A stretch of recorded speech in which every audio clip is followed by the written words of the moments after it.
اے اللہ ان دونوں پر رحم فرما، اے اللہ ان دونوں پر رحم فرما، کما ربیانی صغیرا، جس طریقے سے انہوں نے بچپنے میں میرے اوپر رحم کیا تھا، جس طریقے سے انہوں نے بچپنے میں میرے اوپر رحم کیا تھا ایسے ہی ان کے اوپر رحم فرما۔ مفسرین نے بڑی پیاری بات لکھی ہے، اگر صرف اتنا کہہ دیا جائے کہ اے اللہ ان دونوں کے اوپر تو رحم فرما، بات پوری ہو گئی، دعا آپ نے کر دی، لیکن یہ جملہ جو اللہ تعالیٰ نے بڑھایا کما ربیانی صغیرہ، اس طریقے سے رحم فرما جس طریقے سے انہوں نے بچپنے میں میرے اوپر رحم کیا تھا، تو یہ بچپنے کا ذکر کرنے کی ضرورت دعا کے اندر کیوں پڑی؟ دعا کے اندر بچپنے کا ذکر کیوں کیا گیا؟ جبکہ اتنا کہہ دیا جاتا کہ رب رحمہما، اے اللہ ان دونوں پر رحم فرما، دعا پوری ہو گئی تھی۔ وَقَضَىٰ رَبُّكَ أَلَّا تَعْبُدُوا إِلَّا إِيَّاهُ، تمہارے رب نے یہ فیصلہ کر دیا، فیصلہ ہو چکا۔ وَقَضَىٰ رَبُّكَ، تمہارے رب نے یہ فیصلہ کر دیا، اللہ تعبدوا الا إِيَّاهُ، کہ اس کے علاوہ کسی اور کی عبادت نہ کرنا، اس کے علاوہ کسی اور کے سامنے سر نہ جھکانا، اس کے علاوہ کسی اور کے سامنے ہاتھ نہ پھیلانا، اس کے علاوہ کسی اور کی عبادت نہ کرنا، یہ تمہارے رب نے فیصلہ کر دیا ہے۔ وَبِالْوَالِدَيْنِ إِحْسَانًا، اور یہ بھی فیصلہ کر دیا ہے کہ اپنے ماں باپ کے ساتھ میں احسان کرنا، اپنے ماں باپ کے ساتھ میں حسن سلوک کرنا۔ ہم دیکھتے ہیں یہ کیا ہے؟ یہ ماں باپ کے حقوق، یہ کیا ہے؟ یہ اولاد کے حقوق، یہ میاں بیوی کے حقوق۔ لیکن قرآن کے اندر آپ دیکھیں جہاں جہاں ماں باپ کا ذکر آئے گا لفظ احسان آئے گا۔ احسان کیا ہے؟ یہ حقوق سے بھی آگے بڑھ کر ہوتا ہے، حقوق سے بھی آگے بڑھ کر ہوتا ہے احسان۔ میں آپ کو آسان الفاظوں میں سمجھاتا ہوں۔ آپ نے ایک مزدور رکھا، غور سے سنیے، آپ لوگ سنیں گے تو میں سناؤں گا، تھک جائیں گے تو آپ سے پہلے میں مائک چھوڑ دوں گا، ٹھیک ہے نا؟ ہاں، تو آپ نے ایک مزدور رکھا، کہا دن بھر کام کر، 500 روپے میں تجھے دوں گا، 500 روپے میں تجھے دوں گا۔ اس نے دن بھر کام کیا، شام کا وقت آیا، اس کی مزدوری، اس کا حق تو یہ تھا کہ آپ اس کو 500 روپے دے دیں، لیکن شام کو جب وہ آیا تو آپ نے 500 کی بجائے اس کو 600 روپے دیے، 100 روپے بڑھا دیے۔ تو یہ جو 100 روپے آپ نے بڑھائے ہیں یہی ہے احسان۔ قرآن نے جہاں جہاں پر ماں باپ کا ذکر کیا لفظ احسان کا ذکر فرمایا، یعنی جو حقوق ان کے ہیں ان سے زیادہ دینے کی کوشش کرو، ان سے زیادہ ادا کرنے کی کوشش کرو۔ تو تمہارے رب نے یہ فیصلہ کر دیا ہے وَبِالْوَالِدَيْنِ إِحْسَانًا، اپنے ماں باپ کے ساتھ میں حسن سلوک کرو۔ إِمَّا يَبْلُغَنَّ عِنْدَكَ الْكِبَرَ، ان دونوں میں سے جب تمہارے پاس میں کوئی بڑھاپے کو پہنچ جائیں، عِنْدَكَ الْكِبَرَ، جب ماں باپ بوڑھے ہو جائیں، تو پہلے لفظ عِنْدَكَ کو سمجھیں، پھر کبرا پر بات کریں گے۔ عِنْدَكَ الْكِبَرَ، تیرے پاس بڑھاپے کو پہنچ جائیں، یہ نہیں کہا مَعَكَ الْكِبَرَ، تیرے ساتھ بڑھاپے کو پہنچ جائیں، کیونکہ ساتھ تو نہیں پہنچ سکتے، تیرے پاس بڑھاپے کو پہنچ جائیں۔ یہ پاس کا لفظ بہت غور سے سنیے، یہ پاس کا لفظ بتا رہا ہے کہ اگر تمہارے اور تمہارے ماں باپ کا گھر الگ الگ بھی ہو جائے پھر بھی تمہیں ان کا ایسے ہی خیال رکھنا ہے جیسے وہ تمہارے پاس میں ہو۔ اگر تمہارا شہر اور تمہارے ماں باپ کا شہر بھی الگ ہو جائے پھر بھی تمہیں ایسے ہی خیال رکھنا جیسے وہ تمہارے پاس میں ہو۔ اگر تم شہر نہیں ملک چھوڑ کر بھی دوسرے ملک میں کام کرنے کے لیے چلے جاؤ، پیسہ کمانے کے لیے چلے جاؤ، پھر بھی ان کا ایسے ہی خیال رکھنا جیسے کہ وہ تمہارے پاس میں ہو۔ عندک الکبر، جب تمہارے ماں باپ تمہارے پاس میں ہو، یہ لفظ عندک تمہیں بتا رہا ہے ایسے ہی خیال رکھنا ہے۔ اور کبرا بڑھاپے کا ذکر فرمایا.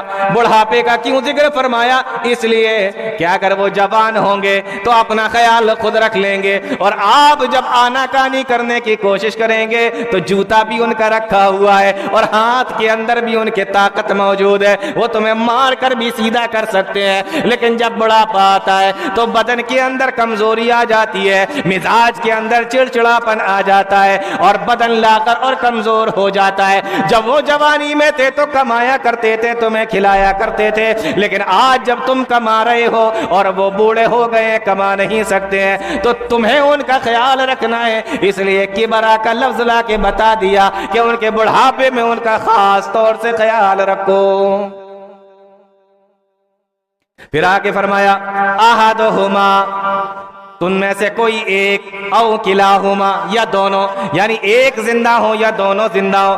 قربان جائیے, قرآن کریم کے اوپر پہلے ایک کا ذکر فرمایا, بعد میں دو کا ذکر فرمایا, اس لیے کہ جب ایک ہوتا ہے تو اس کو توجہ کی زیادہ ضرورت ہوتی ہے. جب دو ہوتے ہیں, کبھی بیٹے نے ستایا, کبھی بیٹیوں نے ستایا, دونوں نے آپس میں اپنے غم کو بانٹ لیا, دونوں نے آپس میں بات چیت کر لی, غم ہلکا ہو گیا, دونوں مل کے رو لیے, غم ہلکا ہو گیا. لیکن جب ایک ہوگا تو کہاں جائے گا, کس کو سنائے گا, کس کو بتائے گا, اپنے غم کے بارے میں کس کو جا کے بتائے گا.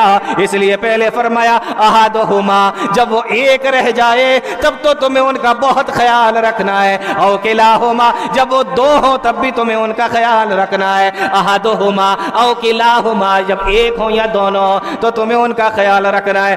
پھر آگے فرمایا فلا تقل لہما اف, ان کے سامنے اف بھی نہ کہو.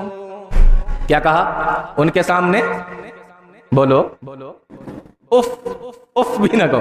میں نے اف کا ترجمہ کیا نہیں, اف کو افی کا, لیکن آپ اندازہ کریں اللہ تعالیٰ نے کس طریقے سے ماں باپ کا خیال رکھنے کا حکم دیا ہے کہ لفظ بھی ایسا استعمال کیا, لفظ بھی ایسا استعمال کیا کہ لفظ اف میں نے کہا اور آپ سمجھ گئے, اس کا ترجمہ کرنے کی بھی ضرورت نہیں پڑی ہے. فلا تقل لہما اف, ان کے سامنے اف بھی نہ کہو.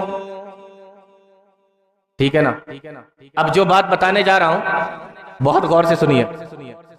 اگر آپ اس کو غور سے سنیں گے نا طبیعت خوش ہو جائے گی آپ کی. الف سے لے کر یا تک 29 حروف ہوتے ہیں. الف سے لے کر یا تک عربی میں الف سے لے کے یا تک عربی میں 29 حروف ہوتے ہیں. اور جو لغت کے امام ہیں نا, جو اس پر بات کرتے ہیں, لغت پر, گرامر پر, حروف پر, تجوید پر, جو اس پر بات کرتے ہیں, انہوں نے کہا ہے, بہت غور سے سنیے, انہوں نے کہا کہ ان 29 حروف کے اندر, الف سے لے کے یا تک 29 حروف کے اندر سب سے آسان الفاظ جو ہے وہ فا ہے. فا کچھ آ رہا ہے سمجھ میں کہ نہیں آ رہا ہے؟ اس میں جو سب سے آسان لفظ ہے وہ فا ہے. فلا تقل لہما اف, جو سب سے آسان لفظ ہے. ایک تو لفظ اف, یہ سب سے آسان کلمہ, پھر اس میں بھی فا, وہ سب سے آسان حرف. تو فلا تقل لہما اف, سب سے آسان والا جو حرف فا ہے, جو اف ہے, وہ بھی ان کے سامنے نہ کہو. یہ ہے ماں باپ کا معاملہ. آگے فرمایا ولا تنہرہما, انہیں ڈانٹو بھی نہیں, انہیں جھڑکو بھی نہیں. تو یہ دو لفظ ہو گئے. لا تقل لہما اف, انہیں اف بھی نہ کہو, انہیں ڈانٹو بھی نہیں. جب اف بھی نہیں کہہ سکتے تو ڈانٹنا تو بہت دور کی بات ہے, لیکن پھر یہ ڈانٹنے کا لفظ استعمال کیوں کیا گیا؟ فلا تقل لہما اف ولا تنہرہما, جب اف کہنے سے منع کر دیا گیا تو ڈانٹنا تو بہت دور کی بات ہے, تو پھر یہاں پہ ڈانٹنے کا لفظ کیوں استعمال کیا گیا؟ مفسرین نے لکھا ہے کہ لا تقل لہما اف کہہ کر بتا دیا گیا کہ یہ ڈانٹ کی ابتدا ہے, یہاں سے انسان کہنا شروع کرتا ہے. ولا تقل لہما اف,